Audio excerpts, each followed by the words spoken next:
بسم اللہ الرحمن الرحیم۔ آج کا ہمارا سبق السوق بازار کے متعلق ہے۔ این انت ذاہب، این کا معنی ہوتا ہے کہاں، انت آپ، ذاہب جانے والے ہیں۔ تو سوال یہ ہے کہ این انت ذاہب، آپ کہاں جا رہے ہیں، آپ کہاں جانے والے ہیں۔ انا ذاہب الی السوق، میں بازار جا رہا ہوں۔ ماذا کا معنی ہوتا ہے کیا، تشتری آپ خریدو گے، من ہونا کا وہاں سے، تو اس کا پورا معنی کہ ماذا تشتری من ہونا کا، آپ وہاں سے کیا خریدو گے۔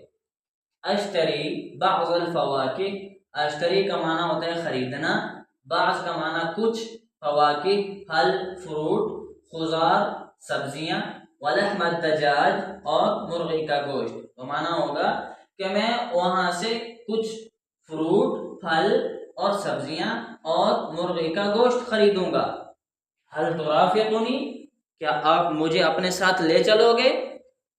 اريد ان اشتری قماشا وحذاء، قماشا کہتے ہیں کپڑوں کو، حذاء کہتے ہیں جوتے کو، تو اس کا معنی ہوگا کہ میں کپڑے اور جوتے خریدنا چاہتا ہوں۔ تو جواب ملتا ہے ہیا نذهب، ہیا آ جاؤ، نذهب ہم چلیں، ہیا نذهب آ جاؤ ہم چلیں۔ فإني أريد من يرافقني إلى السوق، میں بھی یہی چاہتا ہوں کہ میرے ساتھ کوئی بازار چل لے۔ تو ابھی ہم اس کی عربی پڑھتے ہیں۔ جبران اور رضوان یہ دو نام ہیں۔ ان درسنا اليوم حول السوق، أين أنت ذاهب، والجواب أنا ذاهب إلى السوق۔ ماذا تشتري من هناك، أشتري بعض الفواكه والخضار ولحم الدجاج۔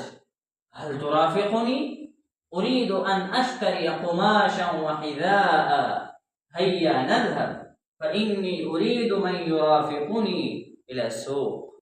مع السلامة، إلى اللقاء۔